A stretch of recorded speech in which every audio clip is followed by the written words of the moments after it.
tal, amigas, amigos televidentes en Extra Plus? Un gusto saludarles, darles la bienvenida a esta edición de Adelante Nicaragua, edición en la que tenemos el gusto de poder conversar con Denis Torres del Instituto Martin Luther King. Muchas gracias por estar con nosotros para poder hablar del trabajo que ustedes han venido haciendo durante todo este tiempo de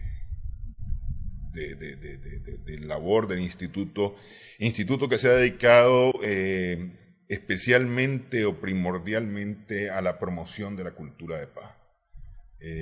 Comentaba yo que especialmente tengo yo muy metido, además de la cantidad de literatura a la que hemos podido acceder a través del Instituto Martin Luther King y la revista Cultura de Paz, un evento hace como 10 años habrá sido, ¿no? Poco más. Poco más. Un encuentro entre los que estuvieron enfrentados durante la guerra en los 80 en Nicaragua, entre la resistencia, retirados del ejército del Ministerio del Interior, pero además participaron también otras formas u otros adversarios en otros países, en Guatemala, en El Salvador, en Colombia especialmente, y fue un evento muy interesante en cuanto a la calidad de las exposiciones que hubo, desde Naciones Unidas hasta las fuerzas gubernamentales y guerrilleras de todos estos países. Realmente un esfuerzo importante. Quiero agradecerle que esté con nosotros en esta edición. Empecemos, me parece a mí que lo más importante aquí es definir cultura de paz. Ustedes que la han trabajado durante tanto tiempo, tienen 25 años, 25 años trabajando en esto desde el Instituto Martin Luther King. Y este es un tema del cual se habla mucho, pero no sé qué tanto estamos compenetrados, enterados de qué va la cultura de paz en Nicaragua. Pues muchas gracias por la invitación, ¿verdad? No es la primera vez que venimos a este medio. Justamente con don Manuel, ¿verdad? Ha habido una relación histórica entre la universidad, el instituto y este medio, este programa.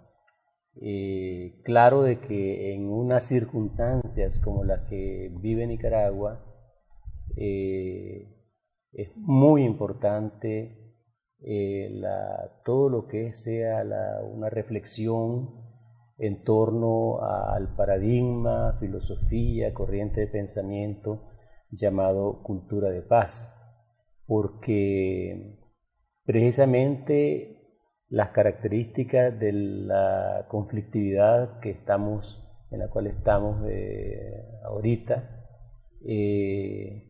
ya Monseñor Romero decía que cuando se dan esos niveles de confrontaciones, ¿verdad?, de exclusión, de violencia,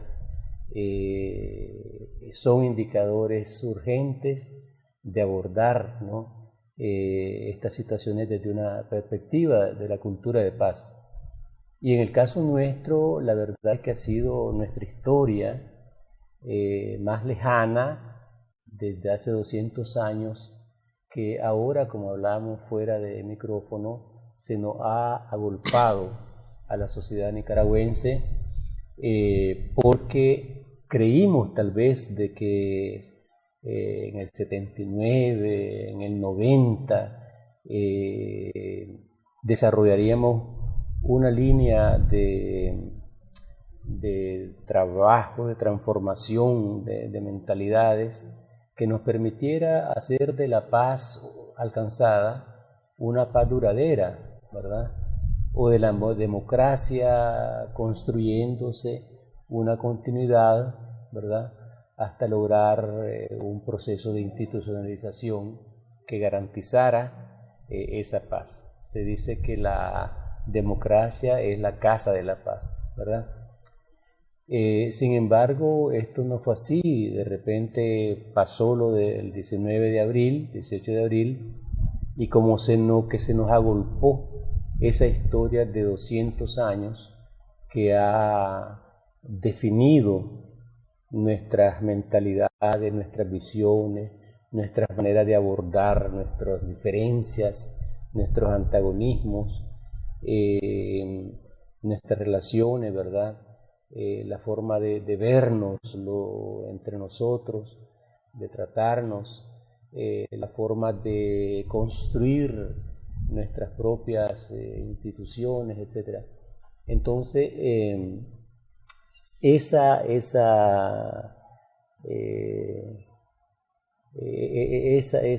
necesidad, ¿verdad? Es algo que ahora se nos vuelve de una manera violenta en nuestros rostros, ¿verdad?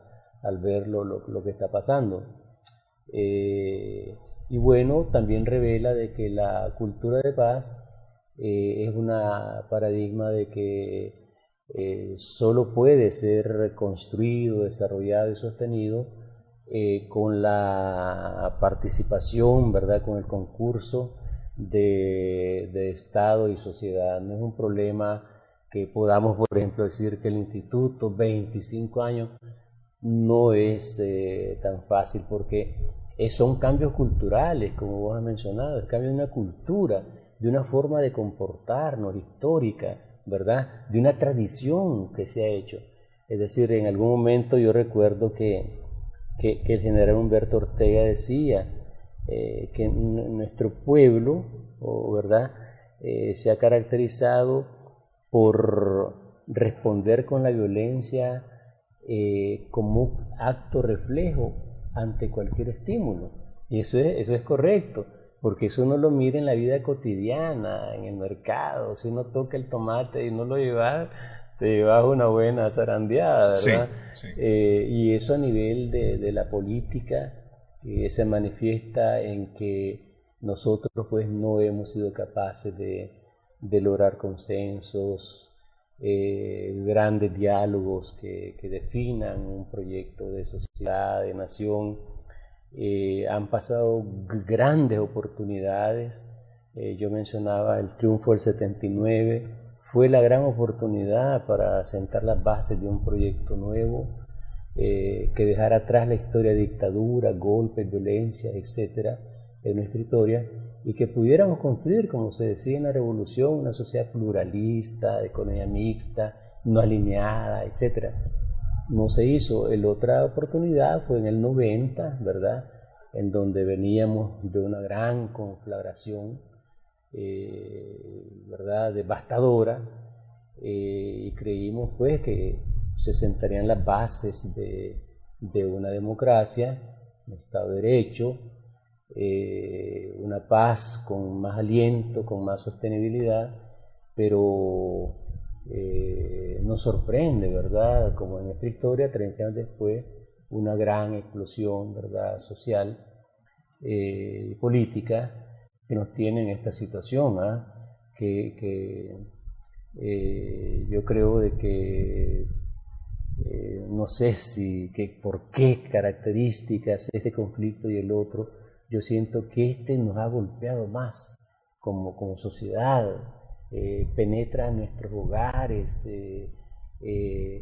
rápidamente las relaciones de amistad, laboral, etcétera, se rompen, ¿verdad? De un día para otro ya las personas en las instituciones, el grupo se va a comer ya aparte, no es como antes, ¿verdad? Se almorzaba conjuntamente, ya es aparte, ya se elabora en relación al otro, ¿verdad? Siendo los mismos, percepciones ya diferentes, ¿verdad? Como el adversario y luego como el enemigo, sí, ¿verdad? Sí. Porque nosotros, por ejemplo, en nuestro centro de trabajo, yo soy testigo de gente que ha delatado a colegas, a compañeros, y esa delación puede tener no solo el costo de una cárcel, sino de una tortura, sino la propia pérdida de la vida, ¿verdad? Hasta eso, cosa que hasta hace unos pocos meses tal vez éramos colegas y que nos unían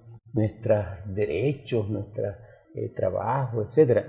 Entonces, y lo peor del caso es que esa delación no tiene que ver necesariamente con la comisión de un delito, sí, sino que tiene que ver con la forma de pensar nomás. Sí, sí, por la idea diferente, o sea, que nosotros hemos sido excluyentes e intolerantes en nuestra historia. Nosotros no aceptamos, mucho menos como un valor, como una riqueza, la diversidad. Al contrario, procuramos cómo desaparezca esa diversidad para imponer una homogenización, ¿verdad?, de pensamiento político, cultural, etc. Entonces, es un trabajo alterar, cambiar una cultura que ya lleva 200 años gravitando sobre nosotros para nuevos comportamientos, nuevas visiones, nuevas mentalidades, nuevas actitudes y nuevas organizaciones de la sociedad, ¿verdad? No es fácil. Yo creo que, por ejemplo, los actores para esos cambios siguen siendo el sistema educativo, en primer lugar, tal como lo establecen los organismos internacionales, ¿verdad?, que es el proceso donde desde niño estamos trabajando con las mentalidades de nuestros alumnos hasta llegar a la universidad. Es un laboratorio donde se está moldeando una mentalidad nueva y por lo tanto nuevos comportamientos. Pero, bueno, hay varias líneas de pensamiento acerca de lo que ha ocurrido en Nicaragua. Y me parece que todas vienen coincidiendo en esto, que esto tiene que ver con nuestra cultura machista de repente, ¿no? Es decir, la imposición del que manda, de aquí se hace como yo digo, y que esa imposición que empieza en casa, ¿no?, luego la extrapolamos a todos los niveles de la sociedad. Y eso se combina luego con otra cantidad de cosas, que ahí vienen ya otras líneas de pensamiento, de las cuales conversaremos después de una pausa en esta edición de Adelante Nicaragua.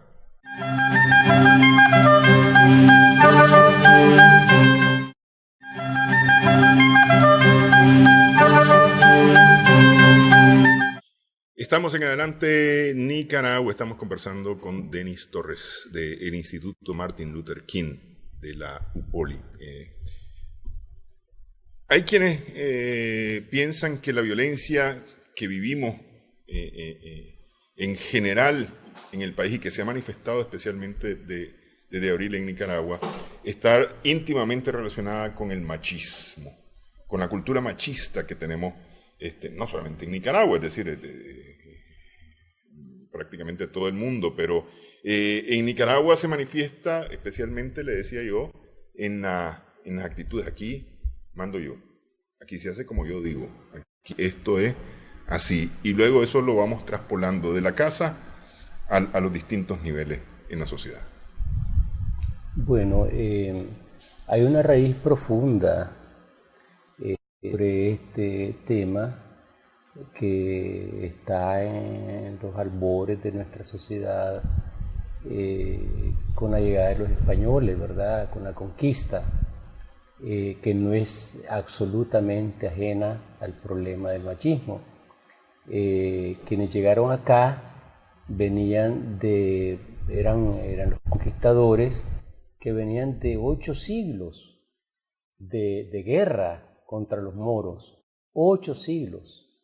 O sea, por ahí puedes ver toda la deformación, ¿verdad?, que esta gente traía, ¿verdad?, como hombres de guerra y sometidos a una dinámica, a una práctica en sus vidas de violencia, ¿verdad?, y de poder, ¿no? Además enfrentado, digamos, ideológicamente entre el cristianismo y las creencias musulmanas. Sí.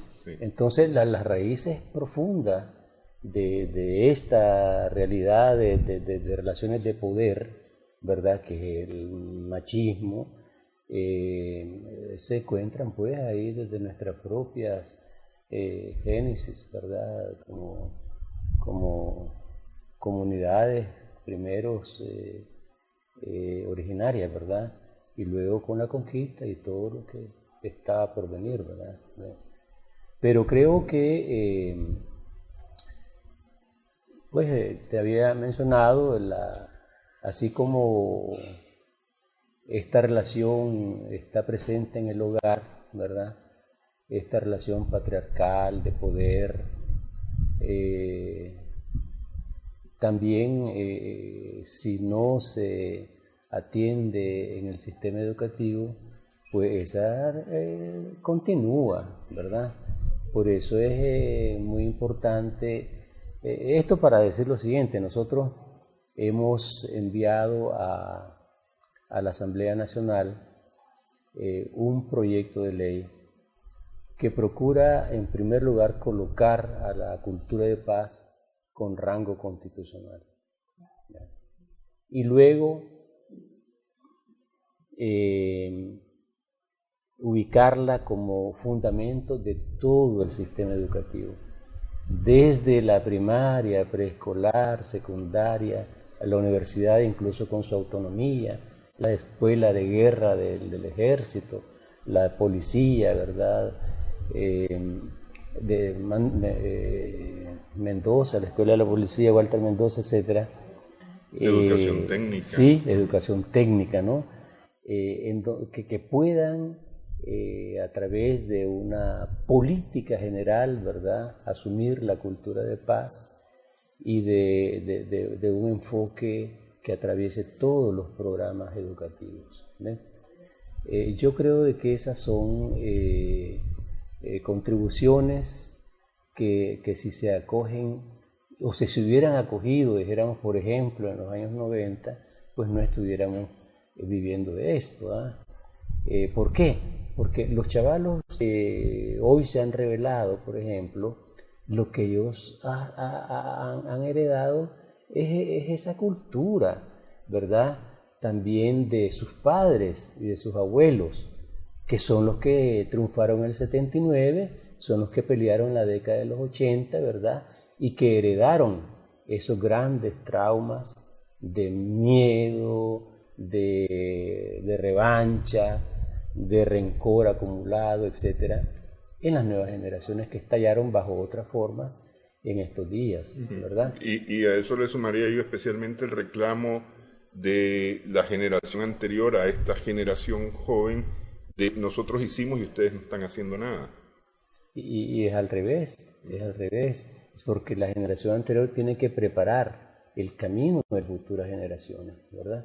Es decir, ¿cómo voy a reclamar yo si lo que estoy heredándoles es una cultura de violencia, de confrontación, de exclusión, de intolerancia, ¿verdad? Eso hay que reconocerlo y asumirlo. Por eso es que hay un respeto también por la forma en que este gran fenómeno sociopolítico se ha expresado, ¿verdad? Para mí es admirable el hecho de que frente a esos 200 años de historia, de fuerza, de imposición, de exclusión, de poder, de violencia, se haya salido con una visión hasta no violenta, ¿verdad? Es decir, como que no estaba en la visión de los chavalos el recurso de las armas, porque hubiera sido otra cosa, a lo mejor, ¿verdad?, más destructiva, estuviéramos quién sabe en qué situación, pero llegaron con otra propuesta, ¿verdad?, rechazando la herencia de sus padres, de los que estuvimos en la guerra de los 80 y en la guerra del 79, ¿no? Pero, es decir, yo estoy de acuerdo con que esto debe de ir por el sistema educativo, porque es decir, es donde de una u otra forma se puede adquirir algunas prácticas. Y voy al ejemplo de la prevención de desastres. Tenemos ya varios años de estar trabajando la prevención de desastres y los niños hoy o los estudiantes hoy saben mucho mejor que los adultos qué hacer a la hora de un desastre, saben cómo actuar a la hora de un desastre, porque en el sistema educativo lo han venido trabajando mucho, ¿no? Sin embargo, y me decía a mí el profesor Miguel de Castilla, el estudiante pasa 5 horas en la casa, en el colegio, 5 o 6 horas en el colegio, pasa 18, 19 horas fuera del colegio, es decir, entre su casa y el barrio, digamos, pues, ¿ah? Y ahí es donde realmente se empieza a formar, porque la verdad es que la formación empieza en casa. Trabajar la cultura de paz en el sistema educativo nos llevaría a tener, digamos, unas 2, 3 generaciones antes de poder asumir los retos de cultura de paz. Bueno, lo que se dice es que después de grandes confrontaciones, ¿verdad?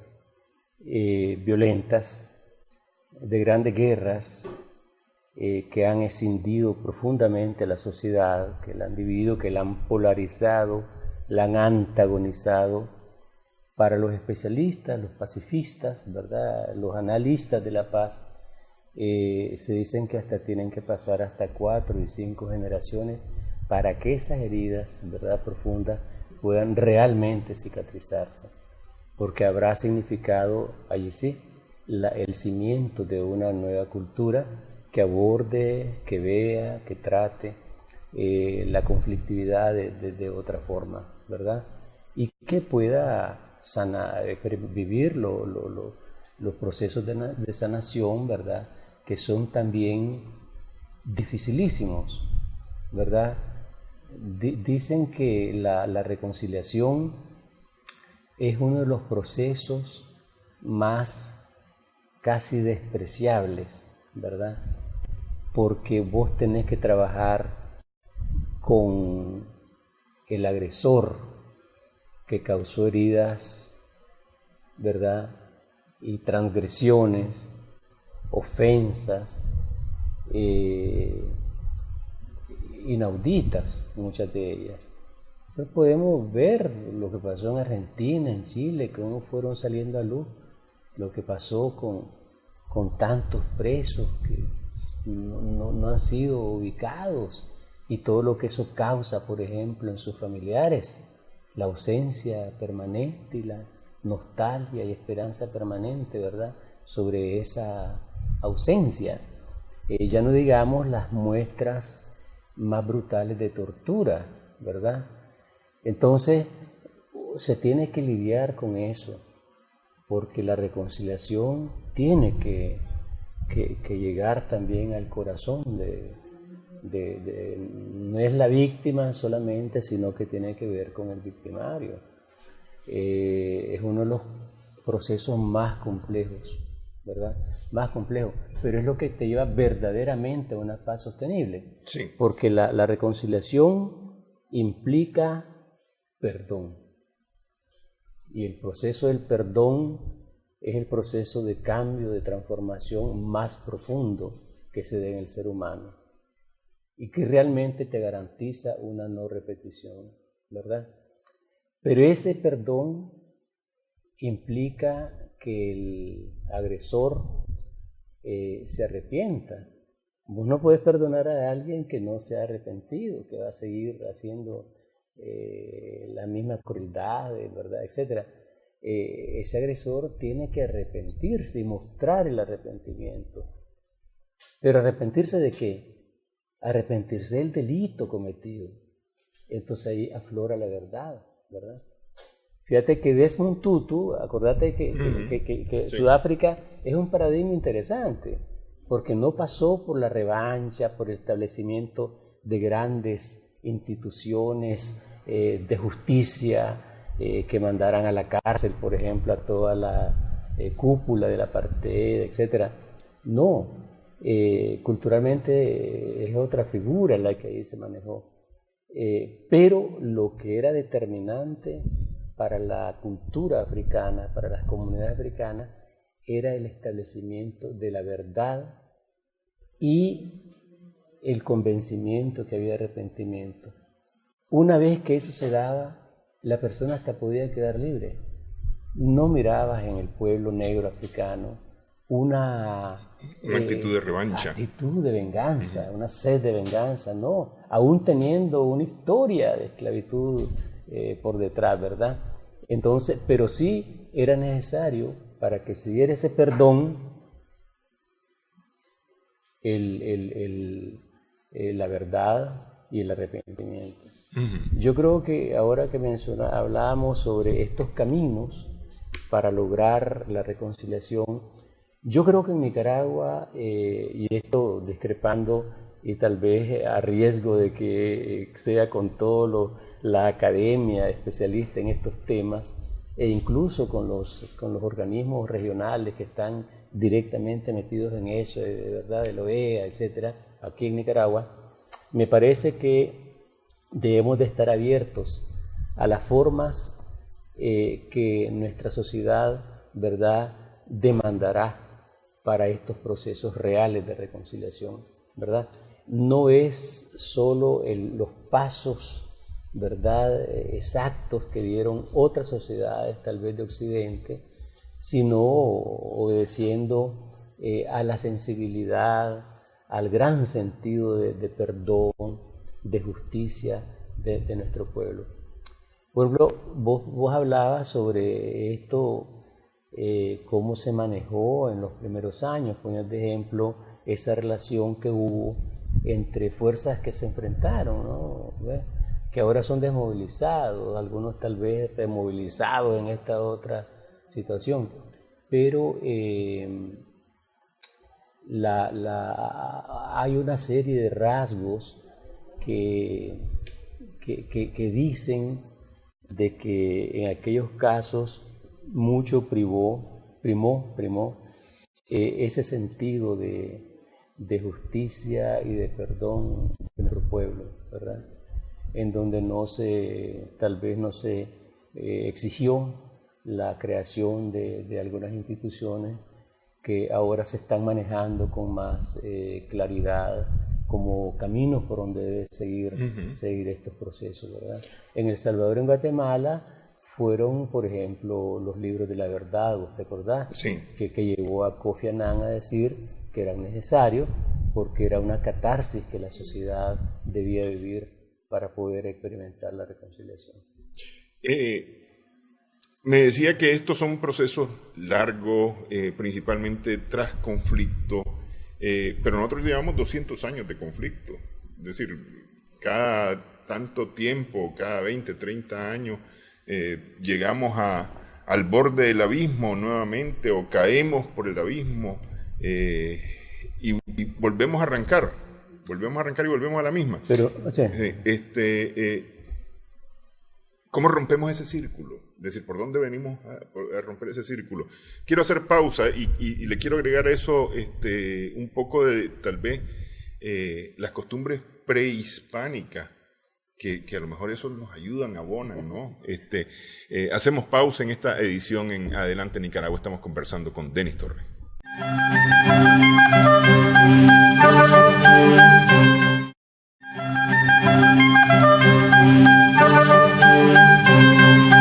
Seguimos en Adelante Nicaragua en Extra Plus. Conversamos con Denis Torres. Le preguntaba yo que tenemos del 1821, es decir, de la época postcolonial de Nicaragua, 200 años prácticamente, en que hemos venido de conflicto en conflicto, no hemos buscado cómo romper ese círculo. Y yo le decía, las costumbres prehispánicas que de una u otra forma tenemos en nuestro ADN,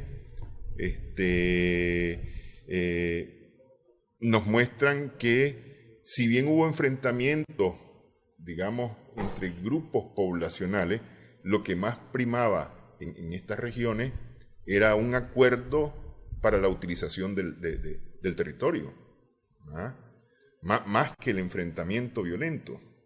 Y hay otro dato científico, ¿verdad?, que nos brinda la arqueología y la antropología en estudios que se han realizado hasta por 35 años aquí en Nicaragua y Centroamérica, que hubo un periodo 750 años antes de la llegada de los españoles, que no hubo guerra, y es un periodo que se proyecta entre 2500 y 3000 años.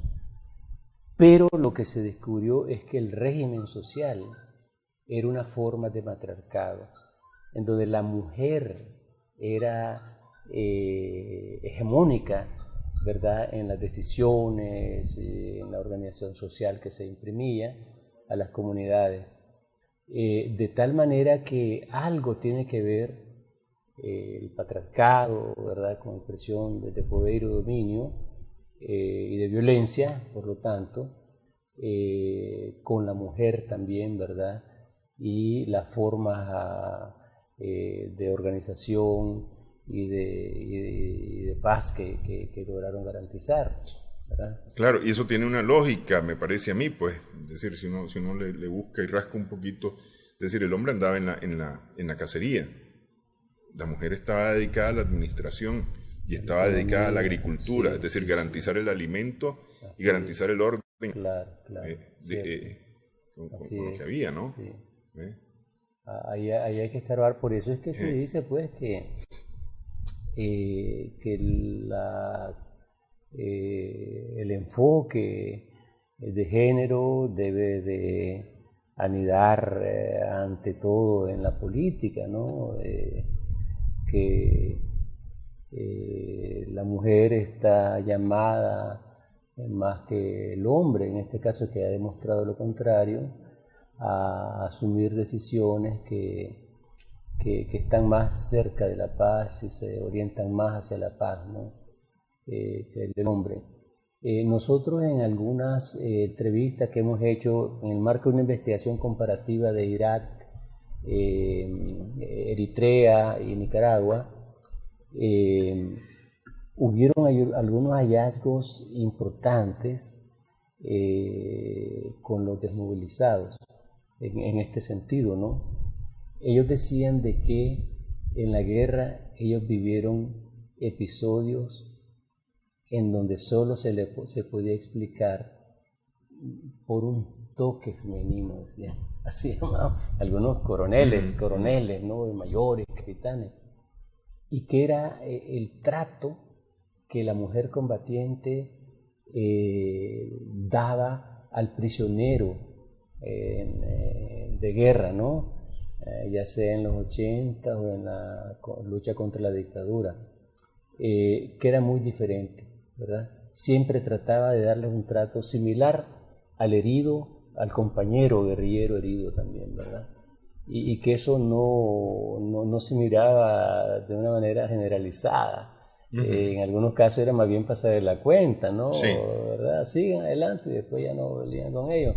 Y ellas no, ellas insistían en el trato, en la preservación de la vida. De la vida, ¿verdad?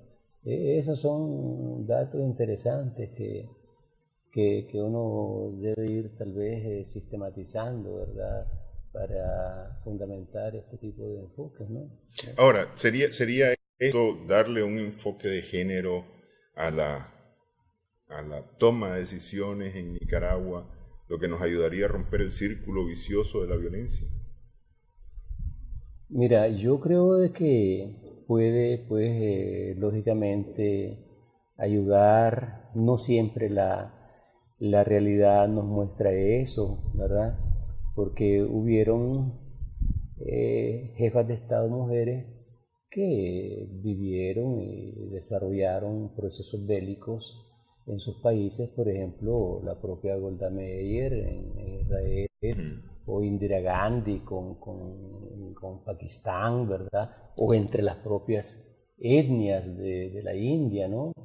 Y una de ellas fue exactamente, su asesinato fue por una de esas versiones étnicas diferentes, ¿no? Entonces, no siempre es así, pero a la luz de esa historia lejana, de estas otras experiencias más cercanas, hombre, pues podría ser un factor, ¿verdad?, a tomar más decisivamente en cuenta, ¿no? Pero yo confío, pues, en los procesos educativos. No sé, será porque es el medio donde yo me muevo. Por ejemplo, nosotros hicimos una encuesta. Por ejemplo, la asignatura Cultura de Paz se da en todas las carreras obligatoriamente en la MUPOLI. Nosotros, para fundamentar y para ¿verdad? Lo que era el establecimiento de una política en general de cultura de paz que atravesara todo el quehacer, desde administrativo hasta académico, docente, investigativo, todo. Nosotros hicimos una investigación con los alumnos, y te estoy hablando de alumnos de mercadotecnia, de banquifinanza, de diseño, de ingenierías electrónicas, qué sé yo, no necesariamente solo de derecho, ¿no?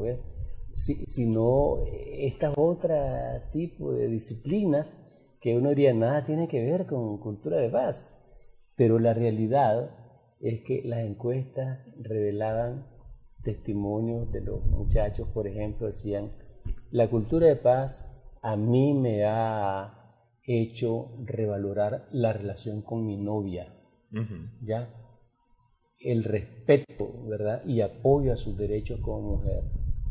No es lo mismo. Yo no me veo enfrascado en actos de violencia con mi compañera, decía, ahora, ¿verdad? El valor, decían ellos, que habían interiorizado de la diversidad de ideas, el respeto, y no solo el respeto, sino el valor, atesorarlo como una riqueza en una sociedad, la diversidad política, de ideas políticas, culturales, religiosas, etc., ¿no? Y mencionaban una serie de ejemplos sobre derechos humanos, la dimensión intercultural, porque en la UPOLI hay presencia de gente de la costa atlántica. Entonces, eso era un testimonio valiosísimo para saber de que la educación para la paz sí estaba calando en la mentalidad y el comportamiento.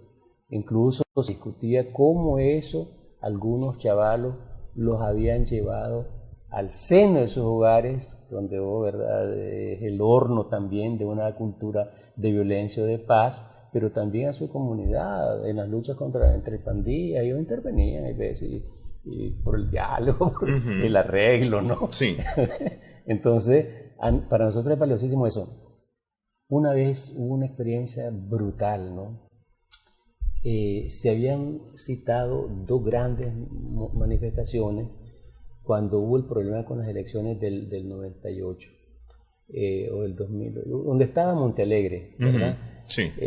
Me acuerdo que se coincidían las dos en las mismas fechas, hasta que una vez Montealegre dice: yo ya tengo un grupo que va a hacer frente a esos grupos de choque del sandinismo, ¿verdad? Entonces, en la UPOLI nos llamaron a nosotros, la juventud, ¿verdad? Los gremios estudiantiles, nos dijeron: miren, nosotros aquí tenemos como 300 morteros, ¿verdad? Y nosotros queremos al presidente Ortega, lo respetamos, lo admiramos, pero no queremos una confrontación con esa otra parte de la sociedad, donde andan hasta familiares nuestros al otro lado, y no queremos eso, simplemente. Ustedes nos han enseñado que hay otra forma de abordar los problemas, que es el diálogo, y nosotros, aunque tenemos, mira, aquí tenemos un arsenal de mortero, ¿verdad? No queremos eso. Coincidió en que había una actividad en la Universidad del Cardenal Obando, y un colega nuestro fue, ¿verdad?, a la actividad, y aprovechó para hablar con él sobre este caso. Hombre, los dos se pusieron a orar, porque era un teólogo el nuestro, pastor, y dirigieron una carta a Daniel, y Daniel cambió de la noche a la mañana la hora de la manifestación, que hubiera sido sangrienta, ¿verdad?, por aquel pedido de aquellos jóvenes. Bueno, la verdad es que a mí me parece que esa es una de las cosas que nos hace falta, escuchar, por un lado, pero además voces serenas, que tengan propuestas serenas, porque en este griterío que nos tenemos y de acusaciones, pues yo siento que no vamos para ningún lado, que lo único que estamos buscando es jalarnos los pelos y malmatarnos, pues, en las condiciones actuales del país. Claro. Claro. Y en todo vemos, pues no sé si la palabra adecuada es pecado, pero es decir, en todo lo que hace el uno o hace el otro hay pecado, es decir, se mira mal inmediatamente, y no importa si hay buena fe en lo que se está haciendo, se mira mal desde el otro lado todo el tiempo. El hecho es que hay un conflicto dramático, radical, con una gran potencialidad de destruirnos como sociedad. Todos los días se siente esa amenaza, esa amenaza de la intención interna de sectores que dicen esto tiene que definirse más rápido. Sí. Una falacia, ¿no? Uh-huh. A través de los fierros, dicen, y no es cierto eso. Pero creo de que cualquier iniciativa de paz y de reconciliación debe partir de que eso es fruto de un estado de paz, ¿verdad? La reconciliación es fruto de la paz y no se puede lograr en medio de un estado de violencia. No se puede. Lo primero, si vos me has preguntado sobre de tal o cual iniciativa el 17 de abril, yo te diría es loable, hay que apoyar una iniciativa de educación para la tolerancia, para la reconciliación, ¿verdad? Y la paz duradera, ¿no? Pero donde después hubo una ruptura tan profunda de la sociedad, lo que se impone es ir a la raíz de los problemas inmediatos, ¿verdad? Y estratégicos, pero en un clima que lo permita, diferente, y que sea realmente una iniciativa ubicada en el camino de la paz y la reconciliación, colocarla en ese camino, ¿verdad? Porque si no, es difícil. Nosotros tuvimos experiencia en la guerra en los 80, que en plena guerra hicimos un trabajo de reconciliación y de paz en donde desmovilizamos mucha gente en Nueva Guinea y reintegramos familias enteras. Acuérdate que antes la familia en la guerra pasada estaba dividida, una con el frente, otra con, ¿verdad?, la contra. Y nosotros desarrollamos aún en medio de la guerra eso, que fue una experiencia novedosa en Nicaragua, porque los salvadoreños quisieron hacer algo. ¿Cómo humanizar la guerra?, se preguntaron. Entonces el acuerdo que ellos tomaron fue que habían que dejar de lado la arma de destrucción masiva por la topografía del terreno de El Salvador, ¿verdad? Esa era la forma de humanizar, que es un contrasentido, humanizar la guerra. Sí. Pero en el caso de Nicaragua fueron procesos reales de desarme, desmovilización y reintegración a través de la cultura de paz, ¿no? Bueno, el caso de San Rafael del Norte también, ¿no? La famosa misa del padre de... Ay, se me escapa el nombre ahorita. Sí. Pero la misa donde están los miembros del ejército y los efectivos de la contra. Odorico de Andrea, ¿no? Ahí está. Sí, claro. Odorico de Andrea, perfecto, sí. Que se fue.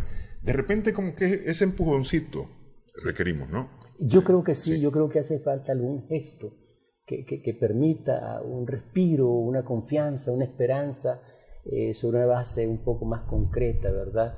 Que haga creíble algunas otras iniciativas y todo, pero también insistir de que si hablamos de cultura de paz, el instrumento fundamental de la cultura de paz es el diálogo, no nos equivoquemos. A fuerza, la palabra. Sí. Todo conflicto deviene en un diálogo, todo. Mejor aún cuando estamos conscientes de que ese es el instrumento único, válido. Ok, hacemos pausa en esta edición, una última pausa en esta edición de Adelante Nicaragua.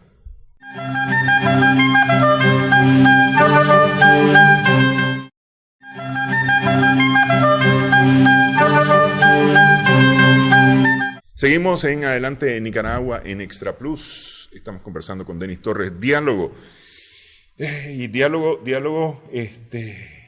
con las verdaderas implicaciones de diálogo. Tal vez no lo que vimos en mayo, que en mayo lo que vimos fue gritos de un lado y del otro lado, ¿no? Es decir, vuelvo yo a que hacen falta voces sosegadas, mesuradas, que podamos escuchar en medio de este griterío que tenemos, ¿no? Mira, vos tal vez recordás uno de los episodios dialogales más importantes, pero que no están como a primera mano, ¿verdad? En nuestro lenguaje, ¿verdad?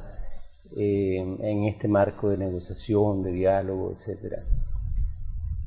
Aquí hubo un diálogo de la transición. Estuvo el de Zapuán para el desarme, sí, pero igual ni se desarmó la contra, gana doña Violeta, y aquí queda una situación en la cual la contra había avanzado sobre algunas ciudades, ¿verdad? Y estaba la presión de la ONU sobre doña Violeta, sectores radicales del Frente Sandinista, el propio gobierno norteamericano, y aquí se desarrolló una negociación teniendo tras sí 50.000 muertos. Estamos hablando que ahorita dan 500 por ahí, ¿verdad? 300 y pico, de 500 y pico. Habían 50.000 muertos por detrás y había la inminencia de un retorno a la guerra, porque la contra sentía de que la derrota del Estado revolucionario conllevaba a que ellos debían ser parte de las nuevas instituciones, en particular del ejército, ¿verdad? Entonces, esa negociación logró salvar instituciones que hasta hoy permanecen, ¿verdad? Y es una de las experiencias de diálogo y negociación con acuerdos duraderos, ¿verdad?, que nosotros debemos de rescatar para hoy. Porque estaba de por medio, tal vez, la existencia o no de un periodo de transición. Es posible que si eso fracasaba, no hubiera habido periodo de transición y nosotros no estuviéramos aquí sentados. ¿Ves? Y eso hay que rescatarlo como fruto concreto de un diálogo, frutos que permanecieron hasta hoy. Ahora, ha habido tal vez intentos de diálogo que han terminado desafortunadamente en acuerdos conocidos peyorativamente como pacto. Digo peyorativamente porque el término pacto no necesariamente es malo. ¿Ah? Sin embargo, lo que ha sido un acuerdo de cúpula que hasta hoy no nos ha dejado nada más que parches para que la cúpula pueda tenga permiso para moverse en ciertos límites. Pero al final de cuentas no ha habido, y hasta el día de hoy, 200 años después de la independencia, no tenemos un acuerdo de nación, que me parece que sería lo más urgente o lo más pertinente para, digo yo, empezar a romper el círculo de la violencia y decir, bueno, aquí todos estamos de acuerdo en que este es nuestro rumbo y lo vamos a hacer de esta manera. Sí, yo creo que eso es, diría yo, lo que debería heredar un proceso de diálogo que se reinstale, ¿verdad? Como vos decís, con otro formato, actores, incluso objetivos, ¿verdad? Pero que tiene que llegar a eso, porque el acuerdo de nación es un acuerdo estratégico que da un aliento a una sociedad, a un país, ¿verdad? De mucho tiempo, ¿verdad? Porque se asienta en el acuerdo de diferentes sectores, ¿verdad? Tomando en cuenta sus diferentes intereses, ¿verdad? Y compromisos. Pero yo creo que ese es el punto de llegada. El punto de partida ahorita es el acuerdo pequeño, inmediato, sobre la tranquilidad de la sociedad ahorita. ¿Ve? Eso es lo que corresponde, el punto de partida, ¿verdad? Que lo deje hasta un momento, donde ya se retome después lo que podría ser una concertación para un acuerdo de nación. Que a mí me parece que por ahí caminaríamos. Claro. Caminaríamos, ciertamente. Bueno, quiero agradecerle que haya estado con nosotros. La verdad es que una hora es muy poquito tiempo para pegar esta platicada. Muchas gracias. Bienvenido nuevamente a Adelante Nicaragua. Gracias. Cuando usted quiera, seguimos conversando. Estamos a la orden. Nos interesa mucho con el Instituto Martin Luther King renovar esa amistad que hemos tenido durante tantos años. Claro. Sí. Gracias, hombre. Saludos también. Gracias también a nuestras amigas, amigos televidentes por su sintonía en esta edición de Adelante Nicaragua. Esperamos que el programa haya sido de provecho para usted.